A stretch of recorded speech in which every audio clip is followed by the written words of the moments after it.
Sí, les comentaba que agradeciendo la participación de cada uno de ustedes, la del doctor Jorge Espinosa por esta participación, esta charla magna que nos va a presentar en el día de hoy. Esto hace parte de la Jornada Mundial de Telecomunicaciones que hemos venido realizando la semana pasada y esta semana, con ciertas charlas que encaminan a la línea de investigación que estamos trabajando dentro de los grupos Greensoft y GIAT de telecomunicaciones. Hemos traído unas charlas sobre seguridad de información y hoy estamos trabajando la temática de Deep Learning aplicada a objetos. Créanme que va a ser una charla muy interesante, muy dinámica, muy real de lo cotidiano, el cual estamos encaminando a la detección de objetos y solucionando problemas que hoy en día nos está afectando, como es el COVID-19, sobre el acercamiento de personas. Esto es una temática muy interesante para que ustedes sepan que se está trabajando. El doctor Jorge dentro del grupo de investigación lo está trabajando para que ustedes entiendan este comportamiento. Entonces, sin más preámbulos, les presento al doctor Jorge Espinosa. Él es docente investigador del Politécnico Colombiano Jaime Sasa Cadavid, doctor en ingeniería, investigador Colciencia reconocido. Ha presentado múltiples avances tecnológicos en revistas indexadas a nivel nacional e internacional, conferencista magistral nacional e internacional. Y bueno, le damos la bienvenida al doctor Jorge Espinosa. Perfecto, muy buenos días. Muchas gracias al doctor William por su presentación.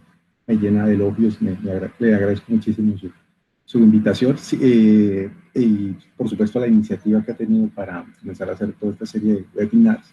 Redundan indudablemente en un beneficio no solo institucional, sino de investigación transversal, que fundamentalmente se está proponiendo en este momento el Politécnico Jaime Sasa Cadavid, y que ha hecho, digamos, unas sinergias bien importantes con varias instituciones, no solo a nivel nacional, sino a nivel mundial. Dentro de ese marco de trabajo, digamos que un proyecto interesante ha sido la interacción con el tema de la Universidad Carlos III en España, con el Carnegie Mellon propiamente, también con la Universidad de Kingston en el Reino Unido, y la participación de investigadores internacionales junto con nosotros para poder, digamos, concluir o desarrollar gran parte de los proyectos que ustedes van a ver a continuación. Voy a suspender un momentito la cámara para que el video no nos corte la calidad de la comunicación. Y el objetivo como tal es hacer la presentación el día de hoy de una temática que tiene que ver indudablemente con el componente de inteligencia artificial, un desarrollo bien particular que ha tenido alrededor de una evolución del aprendizaje automático o aprendizaje de máquinas o machine learning, que se conoce como el deep learning o aprendizaje en profundidad. Vamos a mostrar en buena medida algunos avances, algunos desarrollos bien particulares y, digamos, de esos desarrollos, de qué manera nosotros lo hemos implementado en nuestra realidad, en nuestras problemáticas que estamos tratando de afrontar a través y soportados en estas tecnologías y los logros que hemos podido alcanzar. ¿Qué es lo que nos vamos a concentrar fundamentalmente en un área de la inteligencia artificial que se llama la visión por computador, computer vision? Pero esa misma área tiene muchas tareas, indudablemente. Entonces, dentro de esas tareas, ustedes han visto o han identificado propiamente que muchos de los componentes, inclusive que tenemos en nuestros celulares hoy día, nos dan la oportunidad de identificarnos como persona o inclusive también de reconocer ciertos objetos, ciertas características a nivel inclusive de la cámara de nuestro celular. Por eso tenemos un detector de rostros o a veces un detector de sonrisa para que se dispare. Jorge, qué pena. Sí, ¿tú estás mostrando la presentación? Sí, en este momento está la presentación. No sé si la están viendo. No, pero yo creo que no se ve. Oh, perdón un momentito. A ver, ¿ahí no la están viendo? Yo estoy viendo. ¿Sí? Willy, sí, se está mirando, son los gaticos y el perrito. Ah, ok. Soy yo que tengo el problema. Es un gatito, pero no. Ok. Especialmente pensando en Claudia. Entonces, Gracias. efectivamente, bueno, sí, aquí hay un comentario bien interesante, es que muchas de las áreas de investigación alrededor del tema de edición por computador, en los datasets, los sets de datos, tienen muchos gatitos. Entonces, si ustedes buscan investigación y buscan material alrededor del tema, yo creo que es el animal más estudiado a nivel de reconocimiento. Entonces, bueno, lo que les decía fundamentalmente es que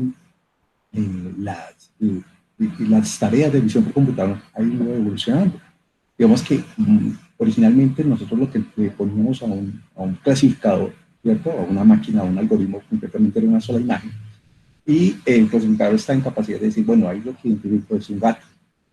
Ya vi, después viene una tarea un poco más sofisticada y es no solamente clasificar ¿cierto? La imagen completamente, sino decir exactamente dónde está. Es decir, de todo ese compendio, de esos píxeles que están aquí eh, descritos, digamos, por la imagen, dónde concretamente o cuáles píxeles corresponden específicamente a ese gatito. Ya en el tema, eso se llama clasificación y localización. Ya en el tema de detección de objetos, viene a ser una tarea más interesante porque resulta que en un cuadro, en una imagen, nosotros identificamos varias clases de objetos, o varios tipos, o varias categorías. En este caso, por ejemplo, fíjense que la imagen tiene un cachorro, tiene un patito de hule, tiene dos gatitos, bueno, y muchas más imágenes que pueden estar ahí identificadas. Y si nosotros nos damos cuenta, pues la percepción humana está en capacidad de hacer eso, ¿no? De diferenciar completamente a partir de una secuencia. El tema es lograr automatizar eso, lograr implementar mecanismos de inteligencia artificial, por eso digamos, asociadas al tema de la visión. Y en ese compendio, pues específicamente está el tema de detección de objetos. Hay unos escenarios más sofisticados aún, y es el tema de la segmentación. Ustedes se dan cuenta que yo estoy generando únicamente un recuadro que me puede diferenciar cada una de las clases o las categorías. Pero ¿qué pasa cuando yo quiero identificar exactamente cuántos o cuáles son los píxeles que involucran a determinado objeto? ¿Y por qué resulta relevante? Pues eso tiene que ver un poco más con el tema de la robótica propiamente. Cuando, por ejemplo, se diseña un brazo mecánico y se quiere específicamente alcanzar un objeto, pues ahí es bien importante poder generar una ubicación espacial para poder accederlo, ¿sí? Entonces, esa es una evolución que hay un poco más allá, que es el tema de la segmentación de objetos. Entonces, el día de hoy nos vamos a concentrar más que nada en esto, en la detección de objetos, la detección simultánea de objetos y categorías, y vamos a ver qué evoluciones ha tenido alrededor de las ciencias este componente y en qué manera lo hemos ido trabajando nosotros. La primera demostración que voy a hacer o que voy a generar es una aplicación, un algoritmo que está enteramente disponible para la comunidad, se llama YOLO, que digamos, se implementa específicamente como You Look Only Once, que quiere decir únicamente miras o ves únicamente una vez, haciendo analogía al tema de You Live Only Once. Entonces, el tema de YOLO es un desarrollo que se ha venido implementando de manera bien interesante. Voy a compartir este link que ustedes ven aquí en la parte superior, lo voy a compartir aquí en la pantalla, para que si ustedes lo quieren ver ahí de pronto, no lo ven tan cortado, porque exactamente no es un poco cortada la secuencia. Para compartir esta secuencia que vamos a ver. Básicamente lo que ustedes están viendo ahí es la evolución de ese algoritmo. El algoritmo concretamente tiene una particularidad y es la detección de objetos en tiempo real. Lo que ustedes ven en primera instancia en la parte superior izquierda es ese algoritmo aplicado en un contexto urbano, básicamente para la identificación de los principales actores urbanos. Entonces, ¿cuáles son los actores urbanos? Fundamentalmente pues, los carros, la luz de tráfico, los peatones y, digamos, las demás características que puedan surgir. Si ustedes se dan cuenta, ha habido una evolución bastante interesante en el desarrollo de algoritmos, de la versión 2, versión 3. Aquí vemos otra implementación que se llama MaxCNN, no es propiamente YOLO, pero sí es una evolución bien interesante que me permite hacer el ciclo guiado, es decir, identificar precisamente el objeto, y este que se llama Deep Lab Exception, que es una evolución aún más llevada al tema de segmentación, y que me permite identificar los objetos y diferenciarlos. Fíjense que esta evolución concretamente de algoritmos fácilmente se pudo dar alrededor de 3 años, básicamente desde el surgimiento de YOLO hasta la implementación. Fíjense, por ejemplo, en este caso, cómo logro diferenciar lo que es la bicicleta específicamente del individuo que la está montando. ¿Y por qué resulta importante y por qué resulta relevante? Porque en este momento uno de los grandes desarrollos que ustedes han escuchado seguramente es el tema de los vehículos autónomos. Los vehículos autónomos, además de todo el tema del desplazamiento, de todo el tema de, de localización y todo el tema de evasión y de las labores de conducción automática, pues van a estar soportados en buena medida en mucho de este tema de detección de objetos en tiempo real. Fíjense que cuando nosotros nos sintonizamos propiamente en el ejercicio de hacer el manejo de un automóvil, pues tenemos que darnos cuenta que se involucran muchas tareas. Nuestro cerebro que se acondiciona específicamente a esa tarea y nos ponemos alerta dentro del contexto del dominio en el cual nos encontramos. Algo similar pasa aquí. Específicamente, si ustedes se dan cuenta, este detector directamente está muy bien enfocado o está muy bien identificados o enfocados a los objetos del mobiliario urbano que generalmente están involucrados en el tráfico. Para él no resulta interesante, por ejemplo, los edificios que están en el fondo, para él no resulta interesante el cielo, que es lo mismo que pasa cuando nosotros estamos en el ejercicio de la conducción. Hay un nivel de concentración que nos pone muy alerta respecto a lo que pasa con los peatones y, por supuesto, las luces de tráfico. Ese mismo concepto es importante involucrarlo en un algoritmo cuando yo lo vaya a construir, porque finalmente yo estoy cerrando el scope y estoy reduciendo mucho la cantidad de posibilidades que se pueden generar.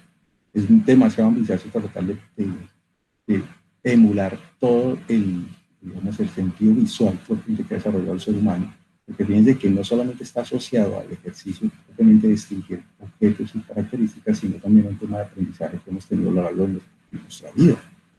Toda nuestra vida nosotros hemos ido evolucionando y hemos ido aprendiendo cuáles son los objetos que nos rodean, cuáles son los objetos que identificamos en nuestro entorno.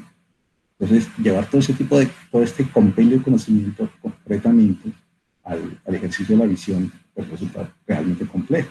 Entonces, para este caso, propiamente del escenario del tráfico urbano, básicamente lo que se hace es tratar de identificar las características propias de los objetos que son propios del contexto urbano. Eso es lo que resulta relevante para el sistema en este momento. Entonces, eso reduce mucho la tarea y la hace perfectamente aplicable. Lo más interesante es lo que ustedes están viendo es que se hace en tiempo real. Esta es un poco la arquitectura, aquí ya hablamos un poco más dentro del punto de vista técnico. ¿Qué es lo que se hace normalmente? Pues ustedes saben que una imagen básicamente es un compendio de píxeles. Píxeles son estas unidades mínimas que nos permiten hacer la combinación de colores y al final esa aglomeración de píxeles es lo que nos representa la imagen. Resulta que nosotros pues, vemos toda esa imagen, por eso comenzamos a hacer asociaciones y inclusive le damos sentido de profundidad y otras características a la identificación del objeto o los objetos que pueden haber en la imagen. Un computador no hace eso. Un computador lo que hace es prácticamente es comenzar a asociar píxeles, comenzar a asociar similitudes de píxeles y a tratar de identificar objetos. Fundamentalmente esa es la arquitectura que va a tener YOLO concretamente y lo va a hacer en un solo snapshot, es decir, en una sola corrida, por decirlo de alguna manera. Básicamente lo que va a hacer es que va a partir la imagen en una grilla, específicamente, ¿cierto?, en una matriz. Y sobre esa matriz va a comenzar a generar hipótesis de los posibles objetos que hay en cada una de las diferentes áreas. Y ¿cómo hace para identificar los objetos? Pues previamente se le ha ido entrenando concretamente. Mire, la proporción de un objeto puede ser de esta manera, de esta otra manera o de esta otra manera. Entonces, en este caso, básicamente solamente tenemos 3 proporciones de objetos de distribución, ¿cierto?, de aspecto. Y sobre esa imagen concretamente previamente entrenado con millones de imágenes, el algoritmo está en capacidad de hacer la detección. Fundamentalmente por eso se puede lograr. Este es otro escenario. Este está relacionado ya propiamente con la estimación de la ubicación propiamente del ser humano. Y el tema concretamente tiene que ver con la posibilidad de estimar movimientos y poder individualizar concretamente lo que son los ejes morfológicos y los ejes de comportamiento que puede llegar a tener el ser humano. Entonces, voy a compartir el enlace igualmente. Un momentito. Aquí está. Básicamente lo que van a ver ustedes es una secuencia. Voy a compartir el enlace por si es muy lento. Para que lo vean también ahí en línea. Y esta es la secuencia de la imagen que se está representando. Básicamente lo que ustedes están viendo ahí es una secuencia de personas que están bailando y el algoritmo está en capacidad de identificar principalmente los ejes de movilidad, los ejes morfológicos de de la anatomía propiamente del ser humano.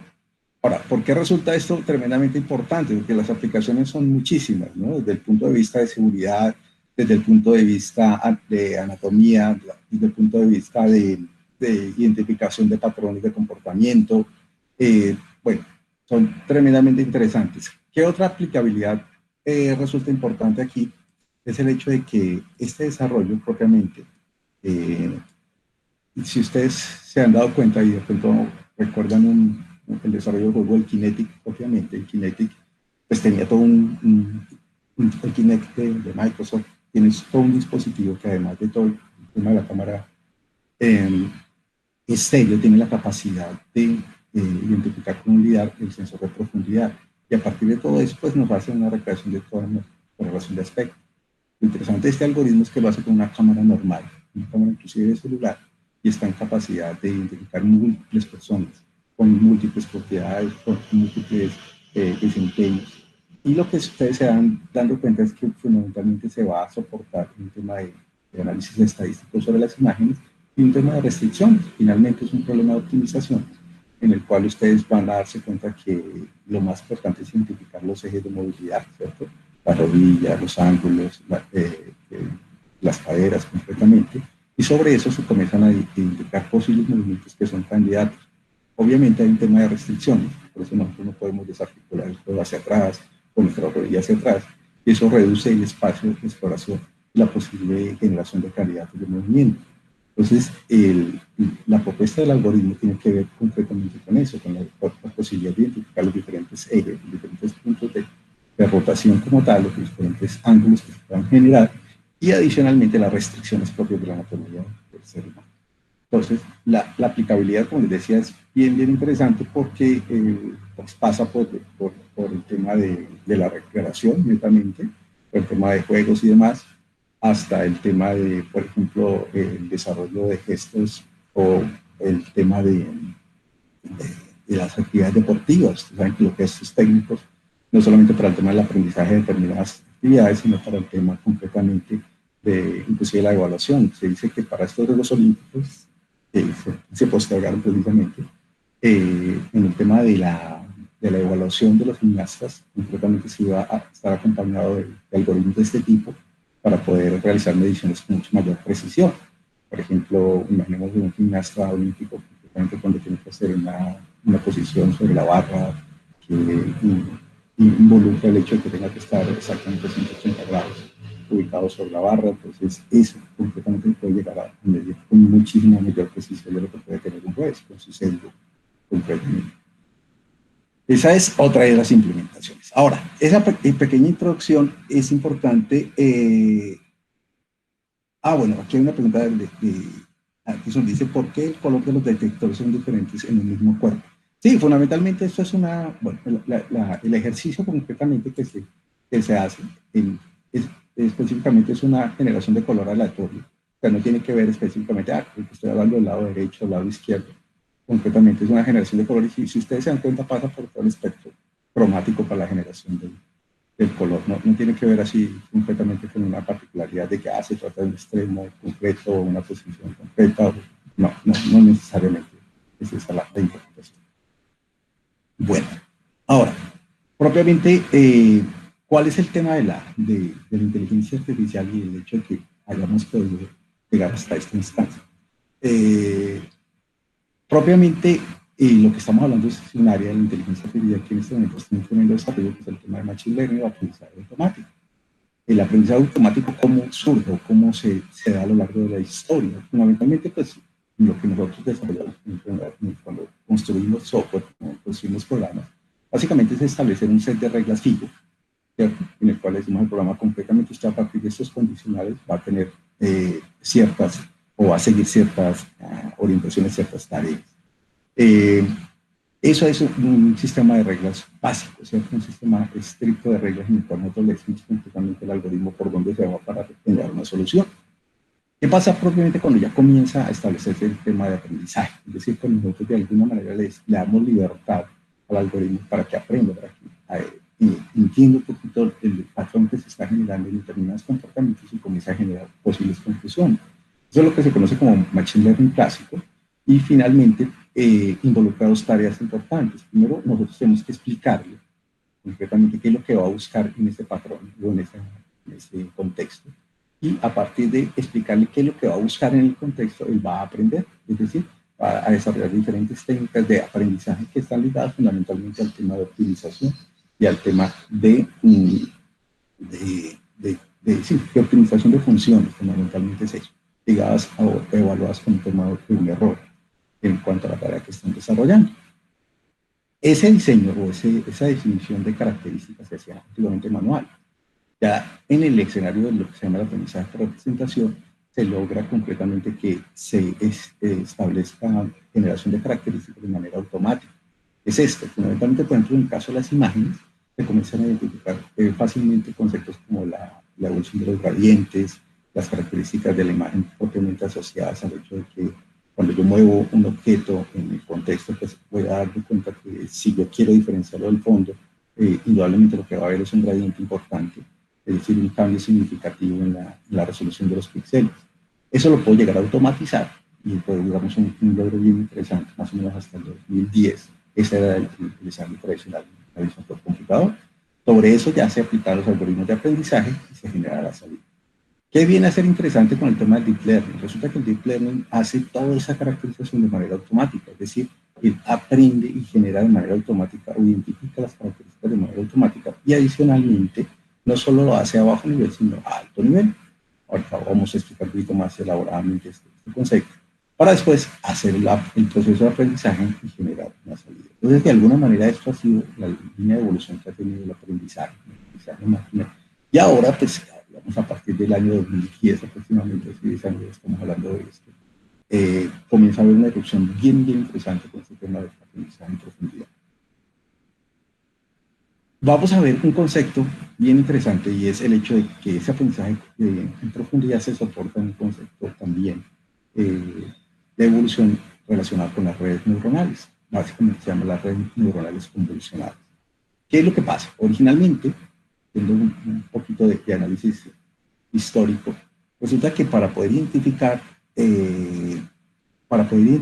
propiamente los objetos, o para poder analizar propiamente qué pasaba con el sistema visual, estos investigadores, ya a mediados del siglo pasado, comenzaron a hacer una relación concretamente, de identificar concretamente en un gato cómo reaccionaba específicamente a ciertos estímulos. Este experimento es tremendamente bizarro, porque lo que hicieron fue colocarle un electrodo en la parte posterior, quitarle el cerebro completamente a un gatito, y de acuerdo a la reacción que representamos de diferentes estímulos, él comenzaba a generar una interpretación. Entonces el electrodo lo que iba a hacer es trazar o generar una impronta de lo que estaba presentándose al felino. Lo que se identificó concretamente es que había una composición de registro de diferentes estímulos. ¿Qué quiere decir eso? Fundamentalmente que diferentes patrones, con las células más elementales, identificaban ciertos niveles de contraste. Pero lo que hacía bien interesante el ejercicio es que en la medida en que yo iba combinando esos diferentes patrones que yo estaba identificando, me iba subiendo a nivel de la jerarquía hasta llegar a un nivel de mayor complejidad en la composición de la imagen. Es decir, que el escenario de la interpretación de las imágenes se hacía por un escenario jerárquico de interpretación de diferentes patrones. Entonces, a partir de eso surge una teoría bien interesante y es inclusive muy ligada al funcionamiento de la retina, y es cómo se logra la percepción de las imágenes. Miremos cómo se hacía antiguamente el ejercicio propiamente de la visión por computador. Originalmente, una percepción de la imagen pues correlacionaba todos los píxeles específicamente. Una imagen, por ejemplo, de 28 por 28, una imagen inclusive a nivel de grises, podía llegar a tener 784 píxeles. Las redes neuronales lo que hacen fundamentalmente es correlacionar esas entradas y comenzar a computarlas mediadas por unos pesos. Todas estas flechas que ustedes ven aquí son pesos, que finalmente son escalares, son números, ¿cierto? Que se escalan y se regulan completamente para poder llegar a generar una respuesta. El modelo que se llamaba Multilayer Parkinson fundamentalmente hacía que fuera tremendamente y masivamente conectado el escenario.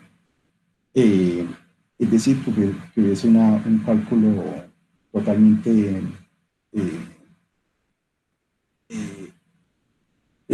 perdón un momentito, tengo aquí tengo a Mónica que quiere entrar a la charla.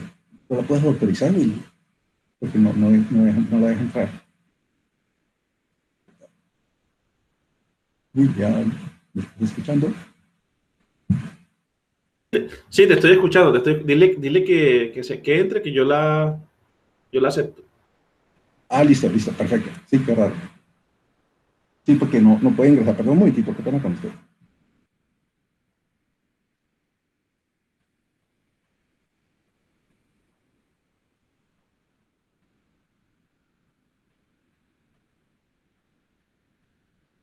Ok, listo. Entonces, sí, fundamentalmente lo que pasaba en la arquitectura original, de las redes neuronales, yo comenzaba a conectar todos los diferentes componentes, ¿cierto? Todos los diferentes píxeles, comenzaba a asociarlos para generar una posible respuesta. Si yo hacía eso con una imagen pequeña, relativamente pequeña, 28 por 28, ya estaba teniendo que aprender o generar, por ejemplo, todos estos modelos, todos estos conectores de aproximadamente 78.000 parámetros. Si una imagen ya se crecía a 256 por 256, ¿cierto? Esos son 56.000 píxeles. Y lo que me da aproximadamente en este primer nivel de computación me da 560.000 parámetros. Entonces, esos parámetros concretamente son los que tengo que llegar a aprender a regular para poder generar una respuesta. Esto se vuelve totalmente intratable con imágenes de alta resolución. Entonces, nosotros teníamos que entender concretamente algo de lo que se había experimentado a nivel de ese gatito, y era concretamente cómo comenzar a correlacionar específicamente cosas que posiblemente estaban asociadas. Entonces, por eso hice este slide, que el espacio de la representación espacial comienza a ser importante. Fíjense lo que pasa concretamente en el cabello de este niño. Ahí los píxeles van a tener una similitud bastante interesante. Los niveles de grises o el nivel de intensidad va a ser muy similar. Mientras que por el otro lado, concretamente con la imagen de fondo, ¿cierto? El fondo concretamente en este caso, comparativamente con el rostro del pequeño, van a tener un nivel de diferenciación muy importante.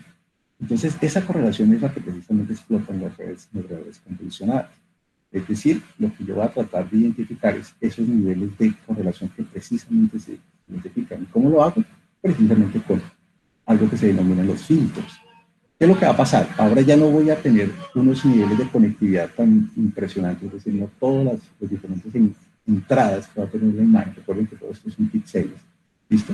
No los voy a comenzar a asociar directamente unos con otros, sino que voy a comenzar a asociarlos específicamente por vecindad. ¿Listo? Y lo que vamos a comprobar completamente es que yo puedo, con una operación simple como esta, ¿cierto? Que es esto que estoy computando, esta neurona de activación, ¿qué es lo que me está diciendo? Que W1 por X1, W1 es esto, X1 es la entrada completamente, el nivel de grises que va a tener la imagen, etc. Y W1 son estos pesos, más W2 por X2, fíjense. Esa computación la estoy haciendo en este neurona. Pues yo puedo identificar básicamente que se puede generar un contraste máximo fundamentalmente cuando X1 y X2 generan efectivamente un gradiente significativo, cuando vale 1, X1, y cuando vale 0, X2. ¿Listo? Entonces, esa relación concretamente es la que se logra específicamente explotar con las redes neuronales convolucionales. Lo que se está logrando fundamentalmente es poder identificar esos vecindarios o esas, digamos, relaciones de aspecto que posiblemente hay en la imagen, concretamente con los diferentes. Ahora, ¿por qué resultó importante este tema? Porque resulta que más o menos desde el año 95 concretamente se hace un contest a nivel de una competencia a nivel de computación gráfica y se le presenta a un conjunto de datos de todas clases, a los diferentes algoritmos, y los algoritmos deben estar en capacidad de decir o identificarlo. Hasta el año 2011 aproximadamente, el nivel de error que se tenía, digamos, sobre 100 imágenes, aproximadamente, digamos que 25 imágenes quedaban mal clasificadas. Listo.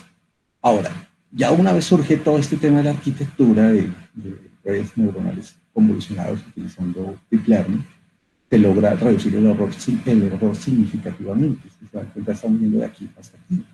¿Listo? En este escenario. Aquí concretamente se logra un progreso increíble en el tema de la percepción de las imágenes.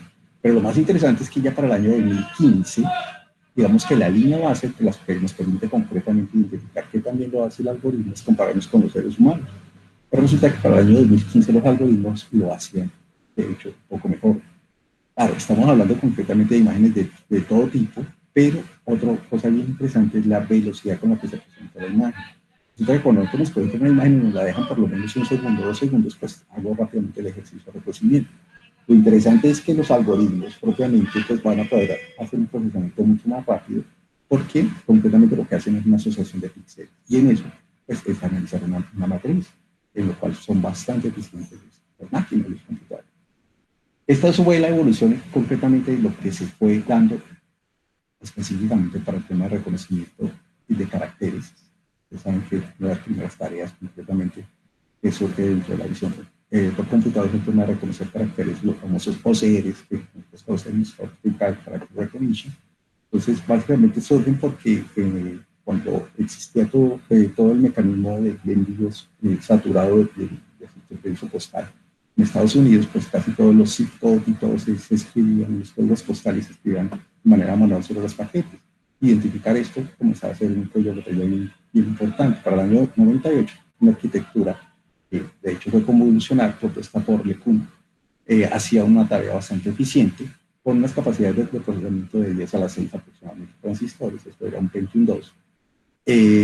Pero para el año 2012, concretamente ya contábamos con el uso de GPUs y la velocidad de procesamiento era mucho mayor, ya teníamos más o menos 10 a la 9 transistores. Entonces, podíamos no solamente poder hacer esa asociación, sino que el número de imágenes y el número de complejidad a nivel del trabajo iba a ser mucho más interesante. Eso es lo que ve concretamente una máquina o una red neuronal convolucionada cuando se le presenta una imagen. Originalmente en las capas básicas, en las primeras capas, pasa como con el gatito, de unos patrones muy simples. Entonces él aprende a diferenciar diferentes patrones, brillos, cortes, ángulos. Y en la medida en que va profundizando con respecto a los niveles de las capas que se van dando, yo voy comenzando a hacer combinaciones de diferentes patrones para poder hacer elaboración de objetos. Entonces, eso es lo que va a permitir que digamos, que los patrones, por ejemplo, en diferentes combinaciones estén en capacidad de identificar rostros, o en este caso en particular estén en capacidad de identificar vehículos. ¿Qué es lo que nos ha permitido desarrollar eso? De manera importante, dos premisas interesantísimas. Primero, Internet, con toda la proliferación de imágenes. Si quieren, ustedes hagan una búsqueda en este momento en Internet por imágenes y busquen gatos, y les aseguro que hay millones de registros. Y otro ha sido el tema bien interesante, que es el tema del uso de GPUs, de las unidades de procesamiento gráfico. Digamos que tuvieron todo un desarrollo importante alrededor del tema de los gamers, de los juegos, ¿cierto? Para el tema de reconstrucción en tercera dimensión y demás, pero que en este caso ha sido muy, muy utilizado. De hecho, nosotros para estos desarrollos contamos con la donación por parte de NVIDIA de 2 GPUs de esta complejidad, con GPUs que nos aceleran y nos ayudan mucho a desarrollar el trabajo en paralelo, que es digamos, la principal tarea.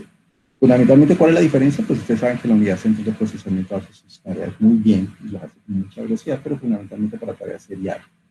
La unidad de procesamiento gráfico tiene la característica de que a pesar de que no tenga mucha velocidad propiamente en las diferentes tareas, lo que sí logra hacer de manera muy interesante es el tema de paralelizar las tareas. ¿Listo? Entonces yo voy a poder hacer o montar una red fácilmente, una red de estas que estaba escribiendo en cada uno de los diferentes cores que me logra paralelizar la GPU. Entonces, por eso puedo lograr ese escenario.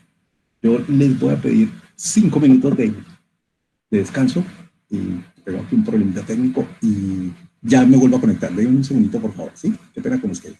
Vale, no hay problema, Jorge, no hay problema. Listo. Muchachos, ¿tienen alguna pregunta sobre la temática el cual podamos ir resolviendo? Recuerden que pueden dejar todas sus preguntas en el chat que tenemos aquí al margen derecho. Y nuevamente invitarlos a que nos sigan en la página del Semillero de YouTube. Todas estas charlas las vamos a montar, estarán montadas en esa página. Al finalizar la la charla, enviaremos el link del canal para que ustedes puedan ver las charlas sin ningún problema. Todo esto lo estamos haciendo en el marco de la Jornada Mundial de las Telecomunicaciones. Esto lo estamos haciendo acompañado dentro del grupo de investigación informática Greensoft y Telecomunicaciones GIAT. Invitarlos también, si tienen alguna temática que ustedes dominen sobre cualquier línea dentro de las telecomunicaciones e informática, podemos realizar esa charla. Ustedes me muestran la inquietud o la vea, profe, nosotros queremos trabajar sobre Internet de las cosas o queremos escuchar sobre Internet de las cosas, sobre redes ópticas, sobre redes inalámbricas, sobre analítica de datos, sobre Big Data. Y claro, la idea es complacerlos en este tipo de webinar. ¿Ok? Perfecto. Bueno, ya tenemos nuevamente al profe. Sí, qué pena con ustedes, sí, no, tenía aquí, pero ya se solucionó.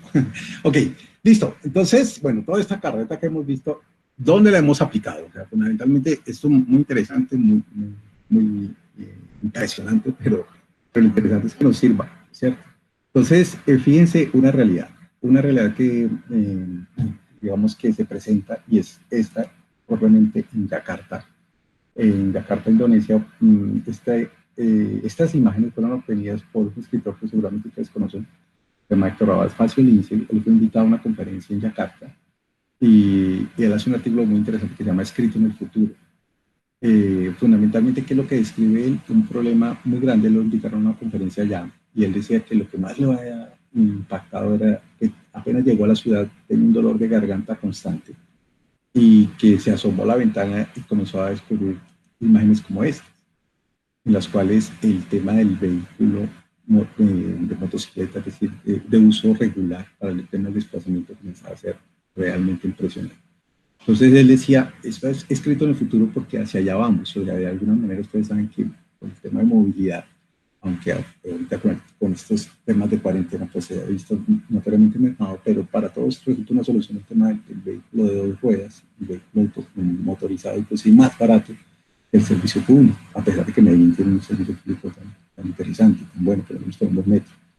Pero sin embargo, el tema de la motocicleta resulta bien importante. Entonces nos dimos a la tarea de ver de qué manera impactaba el tema de las motocicletas en el sistema del tráfico urbano. Y para eso pues teníamos que hacer una tarea de identificación y de individualización de motocicletas, que resulta ser un problema que nos aqueja a nosotros como países emergentes. En eso coincidimos mucho con el sudeste asiático y demás.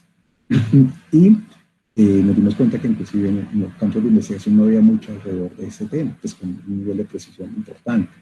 Entonces, por 2 razones, fundamentalmente, que para el tema de movilidad ya es considerado una situación importante, porque dentro de ese tema de movilidad está el tema de altísima accidentalidad, es el reporte que probablemente nosotros conocemos, y adicionalmente por el tema de impacto ambiental. Entonces, ¿qué nos decidimos? Pues a desarrollar un modelo propiamente dentro de este hecho de la arquitectura propiamente de las redes neuronales convolucionadas en profundidad, y basándonos en un modelo que se llama FASTER RCNN, planteamos nuestro propio modelo. Básicamente lo que íbamos a hacer es que íbamos a recibir una imagen y íbamos a procesarla inicialmente solamente con 2 capas de convolución de manera muy simple, porque de hecho era un clasificador relativamente simple. Básicamente lo que nos interesaba era identificar motos y no más. Esto no nos interesaba identificar demás objetos. Entonces, eso hicimos, propusimos un modelo y teníamos también que hacer una tarea bien interesante, y es esta, que es construir un dataset para poder validar o evaluar el desempeño de lo que estamos proponiendo. Resulta que esa construcción, o sea, dataset propiamente de motocicletas identificados, no existía, y esta es una tarea muy engorrosa, porque el ejercicio básicamente se llama así, se llama aprendizaje supervisado. Yo le tengo que explicar al algoritmo concretamente qué es una moto, y lo voy a hacer de manera muy insistente e intensiva, porque fundamentalmente le va a presentar muchísimos ejemplos. De hecho, nos tocó básicamente en este desarrollo anotar 7.500 imágenes originalmente.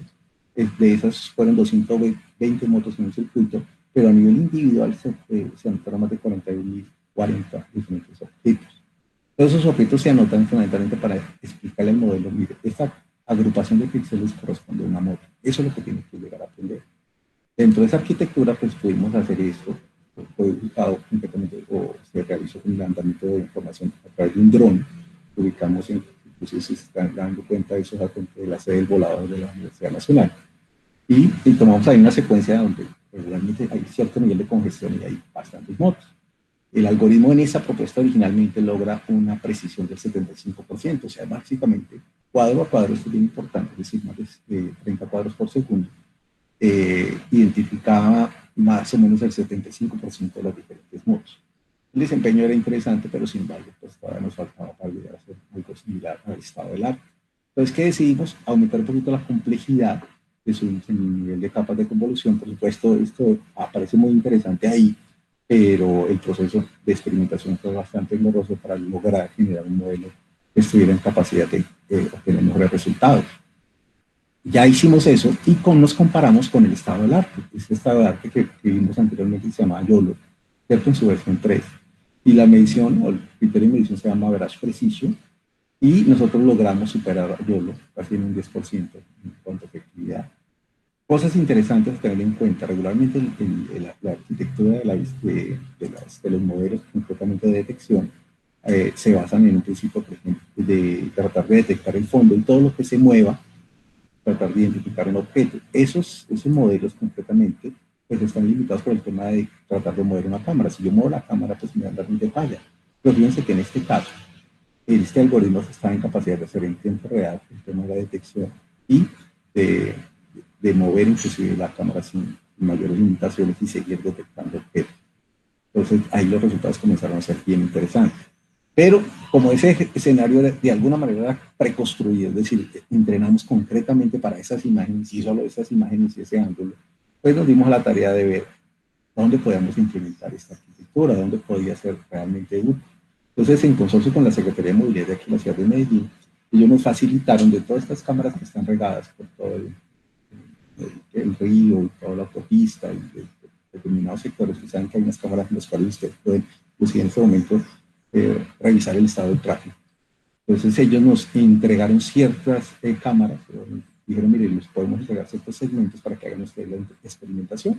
Entonces nos ubicamos en unas cámaras, una cámara en Cieno, otra cámara de la casa, dos cámaras en Carlos C, una en Carlos C y otra en Sura, y dos cámaras en la Oriental.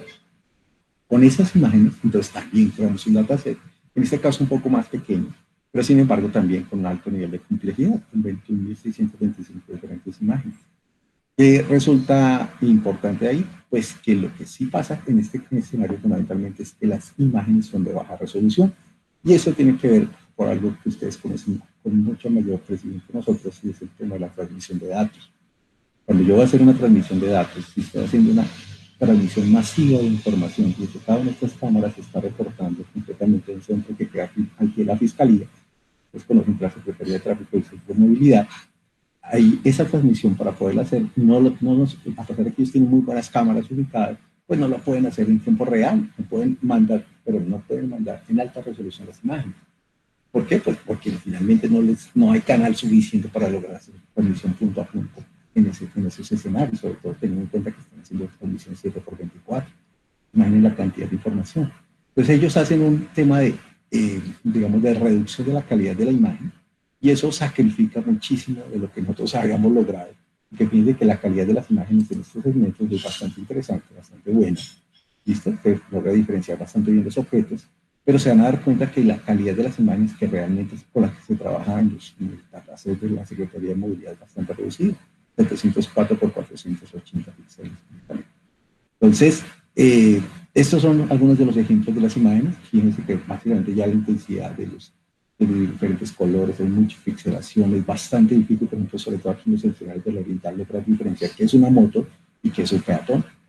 Sin embargo, hicimos el trabajo, creamos el dataset y comenzamos a comparar.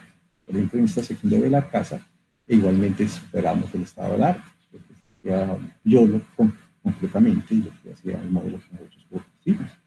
Entonces, estuvimos en capacidad de superar el estado del arte, básicamente porque la arquitectura es un poco diferente. Sacrificamos un tema en cuanto a velocidad. dobles más rápido, sí, más rápido en tema de detección, pero aquí logramos mayor precisión. Entonces es un balance que se debe hacer en ese caso. Fíjense, por ejemplo, aquí el escenario de la oriental es bastante complejo. Sin embargo, pues los resultados son bastante interesantes. Eso es el tema de detección. Pero hay otra premisa bien interesante, y es una tarea que nosotros damos por descontado cuando hacemos el ejercicio de visión, y es el tema del tracking, el tema de seguimiento. Cuando nosotros detectamos un objeto concretamente, pues básicamente lo que hacemos es, obviamente lo ubicamos, pero lo más interesante es comenzar a hacerle seguimiento. ¿Okay? Por ejemplo, cuando estamos viendo un partido de fútbol, pues identificamos dónde está el balón y comenzamos a hacerle tracking, comenzamos a hacerle seguimiento. ¿Okay?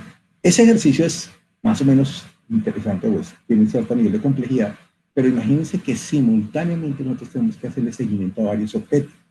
Imagínense igual el partido de fútbol. Imagínense que usted quiere seguir simultáneamente los movimientos de Cuadrado, el movimiento de James, el movimiento de Falcao, todos esos diferentes jugadores, pero en tiempo real y simultáneamente. Entonces, una vez más, ahí las tareas computacionales superan la capacidad humana. Que nosotros como seres humanos somos muy buenos siguiendo un objeto, ¿cierto? Tratar de seguir un objeto, hacerle seguimiento, y eso inclusive en la industria militar ha sido comprobado que se ha evolucionado de manera muy interesante. Pero ¿qué pasa cuando quiero hacer seguimientos simultáneos múltiples objetos? Esa tarea realmente es bien retadora. Y en este caso era lo que nos exigía. Entonces lo que hicimos aquí fundamentalmente es soportarnos un poco en el detector y proponer algoritmos asociados al tema del seguimiento. Esa es una de las primeras propuestas soportadas en un desarrollo que hicieron estos investigadores. Básicamente lo que nosotros hacíamos era modificar algunas de las propuestas que ellos estaban planteando. ¿Qué es lo que estamos viendo aquí? Fundamentalmente es un modelado, un Markov Decision Process, un proceso de decisión basado en cadenas de Markov.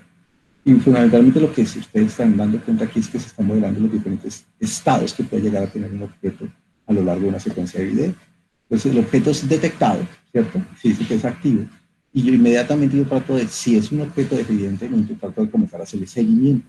El objeto va a estar en seguimiento durante la secuencia hasta que pasen dos cosas. Primero, puede caer en oclusión. En ese caso nosotros somos muy buenos porque fundamentalmente estamos en capacidad de hacerle,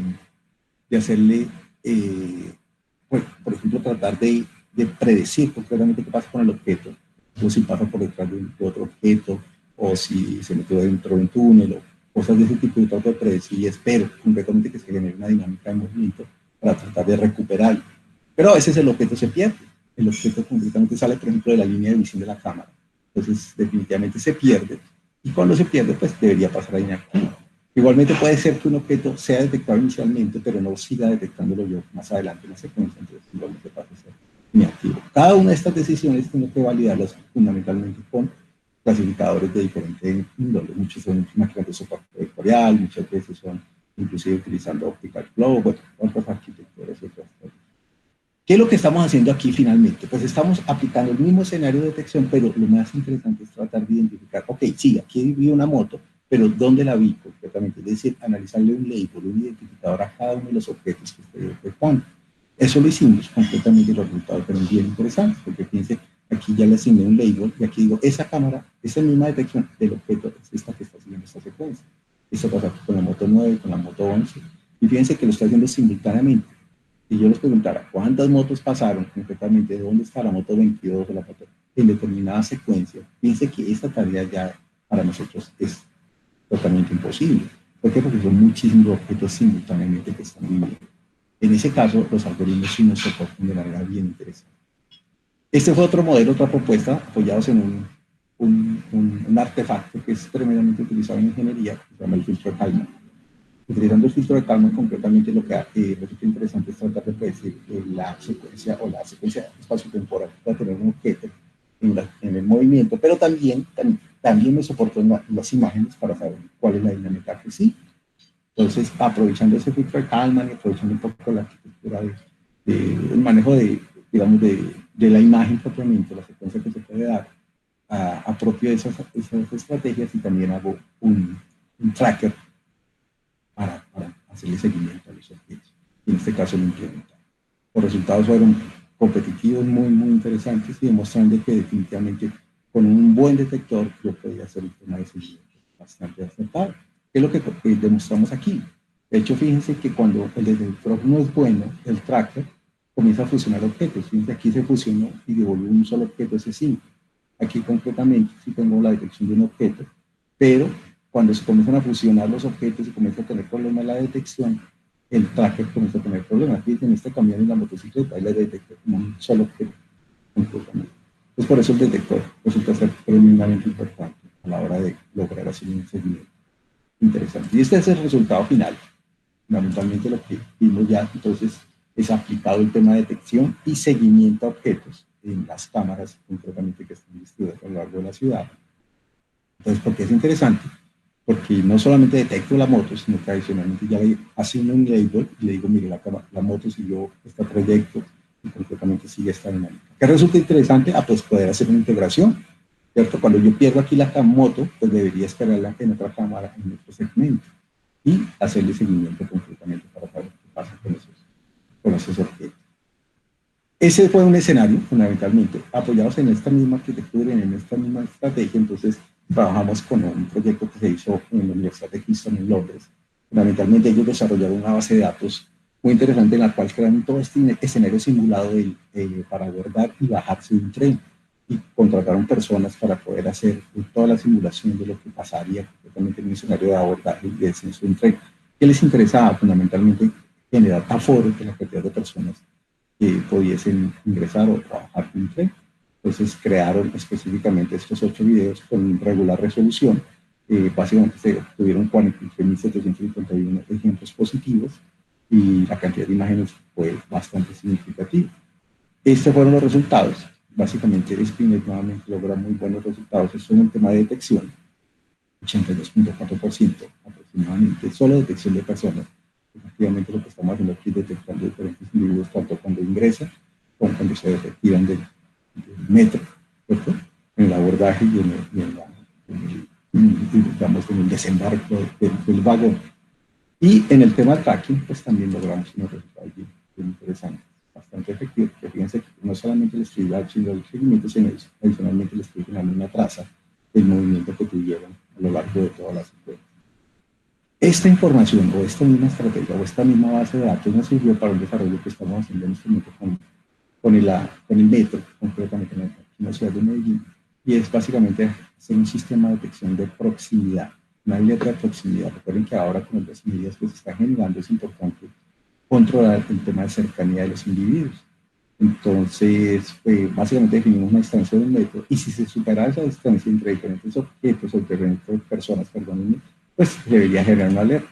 Entonces, apoyándonos un poco en el dataset que teníamos ya, generamos este mecanismo o estas detecciones que nos dicen efectivamente que hay una alerta concretamente asociada a los diferentes escenarios donde concretamente el nivel de proximidad es demasiado y se está, digamos, violando la distancia mínima permitida que debería tener los individuos.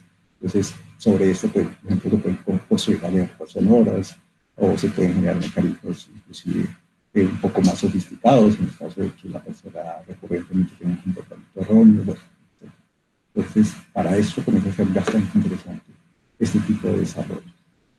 Bueno, conclusiones, no los molesto más. Fundamentalmente lo que hemos comprobado es que sí, efectivamente la inteligencia artificial ha logrado un nivel de evolución muy, muy interesante en el tema de la visión por computador y esto soportado en buena medida con estas técnicas del tema de aprendizaje en profundidad.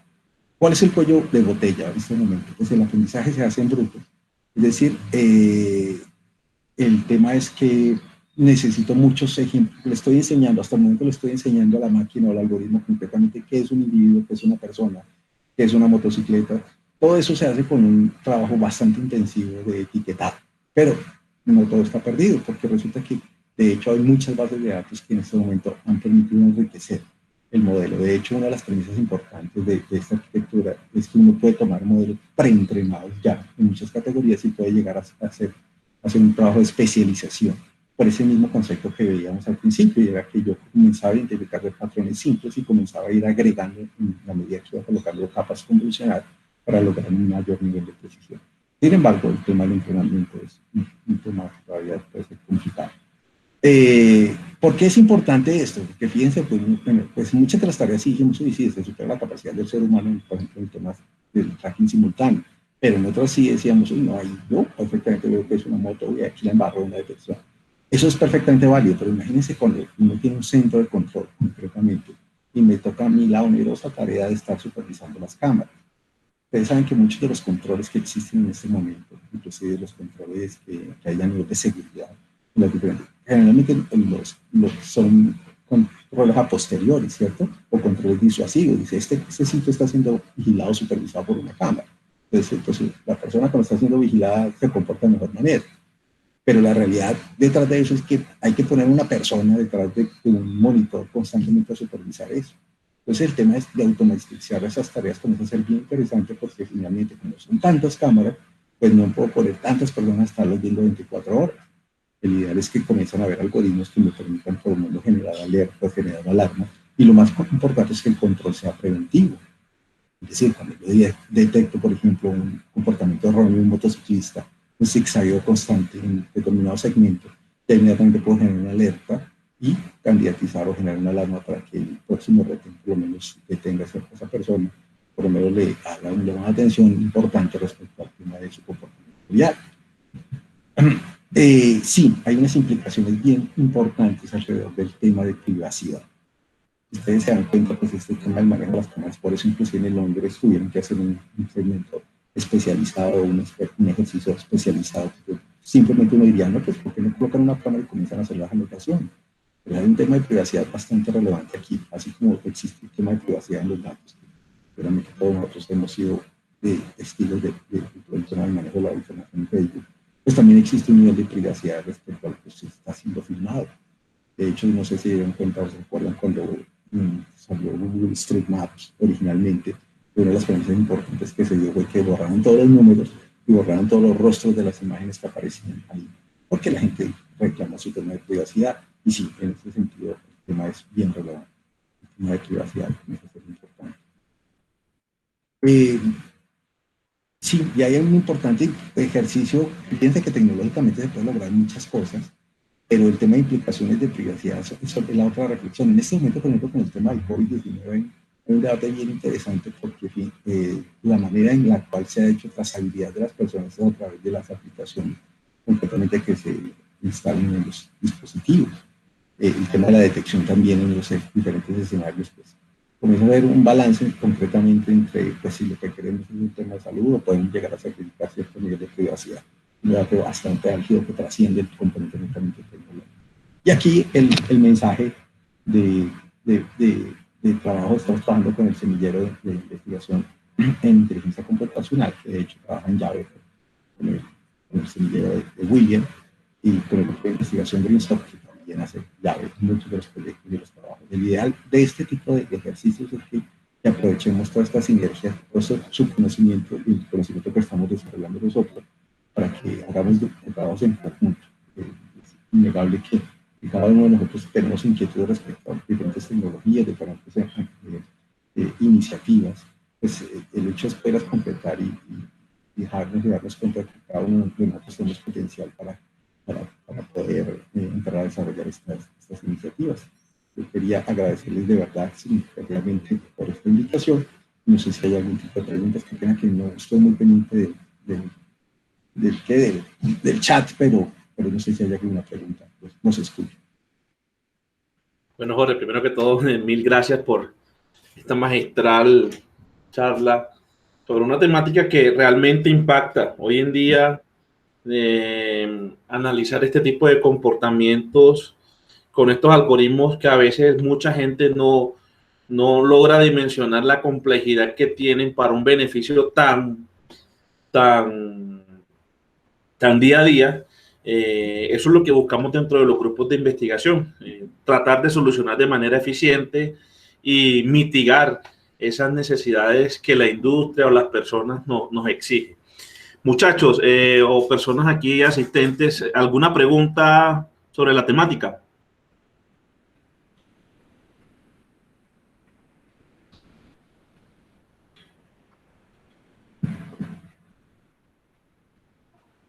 Hola, los escuchamos. sí nos escuchan. Sí. Bueno, todas las preguntas por mi parte fueron ya resueltas en el chat, así que por mi parte no hay ninguna pregunta. Ok, excelente. Bueno, muchachos, si no queda de otra, yo creo que felicitar aquí al doctor Jorge y disponer de su tiempo. Yo sé que tu tiempo es limitado, por eso no te quito más tiempo. La idea, muchachos, es seguir con este tipo de eventos, aplicando temáticas de Internet de las Cosas, analítica de datos, inalámbrica. Ahí estaremos al tanto, le estaremos mandando la información y muchas gracias por el acompañamiento. ¿Vale? Sí. Jorge, mil gracias. Sí, muchísimas gracias a ustedes, muchísimas gracias, profesor William. Y no, igualmente pendientes, ojalá, de las iniciativas que puedan surgir. El mensaje, pues también lo digo en mi semillero, seguramente el profesor William también lo hace en el propio, es que todo lo que se les ocurra, bienvenido. Así sea la idea más descabellada, no es descabellada, lo importante es tratar de discutirla y en la medida de la posible, pues nosotros no lo sabemos todo, pero podemos tratar de orientarlos y el objetivo es que les saquemos provecho a eso. Es un pecado realmente estar en la ingeniería y no comenzar a generar soluciones para esta sociedad que tanto la demanda. Entonces, de nuevo, muchísimas gracias y nos veremos en una próxima ocasión. Vale, muchas gracias. Muchas gracias, muchachos. Muchas gracias a ustedes. Que estén bien. Muchas gracias.